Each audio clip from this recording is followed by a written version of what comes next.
Welcome back, friends. Today's story is as brutal as it is revealing, because it's no longer just a question of diplomacy. It's a question of human decency.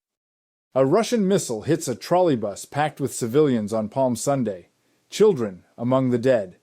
And in response, President Zelensky throws down a gauntlet to Donald Trump. Come to Ukraine, see for yourself what Putin has done. This isn't just a war update, it's a moral crossroads. Let's break down what's happening and what it means for Ukraine, the U.S., and the global effort to stop Russian aggression. First, the horror in Sumy. On Sunday morning, as families gathered for church services on Palm Sunday, 2 Russian ballistic missiles slammed into the city center. At least 34 people dead, 83 wounded, and among the casualties, 2 children. 1 missile struck a trolleybus full of passengers. This wasn't collateral damage. It was a deliberate strike at the heart of civilian life. European leaders immediately condemned the attack. Germany's incoming Chancellor, Friedrich Merz, didn't mince words. He called it a serious war crime, meant to test Western resolve. Italy's Giorgia Meloni called it cowardly. France's President Macron said it proved once again that Russia alone wants this war, and stressed the need to impose a ceasefire on Russia, not to plead for one. This language matters. It's not about balance anymore. It's about accountability.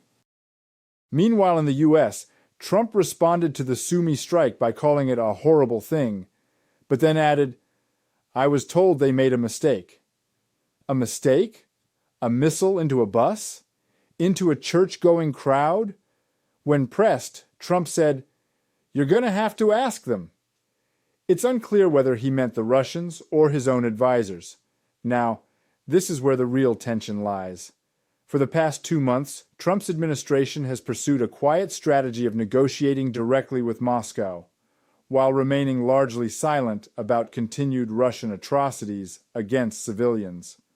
Sunday's strike could shift that balance. Even key Trump officials, like Marco Rubio and Keith Kellogg, were forced to speak out. But their words will ring hollow unless followed by action. And here comes President Zelensky's direct challenge to Trump. Come and see the hospitals, the churches, the children. Come and understand what Putin did. Would you invite President Trump to Ukraine? With pleasure. Please. Come to see people, civilians, warriors, hospitals, churches, children, destroyed or dead.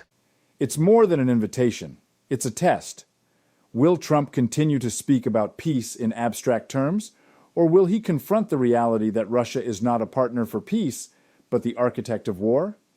Because let's be clear, Putin's goal isn't negotiation. It's domination. Every delay, every weak ceasefire proposal gives him time to reload, regroup, and keep killing. Zelensky isn't asking for pity. He's asking for pressure. He said it bluntly. If there's no pressure on Russia, they'll just keep dragging this war out. They think they can afford to keep killing.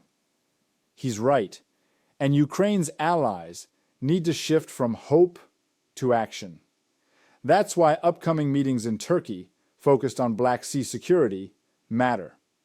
Any real ceasefire must include military guarantees. Otherwise, we've seen what happens. Putin promises peace and delivers missiles. So here's the takeaway. This war continues because Russia chooses war. Sunday's massacre in Sumy is not a mistake. It's the strategy. And if the West, especially the U.S., wants to play a serious role in ending it, we must confront the truth. Russia must be pressured into peace, not politely asked. President Trump now faces a choice. Will he listen to Zelensky and to the voices of the dead in Sumy, or will he keep pretending that peace is just a matter of talking louder? Thank you for watching. Our hearts are with the people of Sumy and with every Ukrainian who continues to resist this cruel invasion. If you stand with Ukraine, hit that like button, subscribe, and help us spread the truth. We'll keep bringing you the facts and the analysis you won't hear elsewhere. Glory to Ukraine, and until next time, stay informed, stay strong, and stay with us.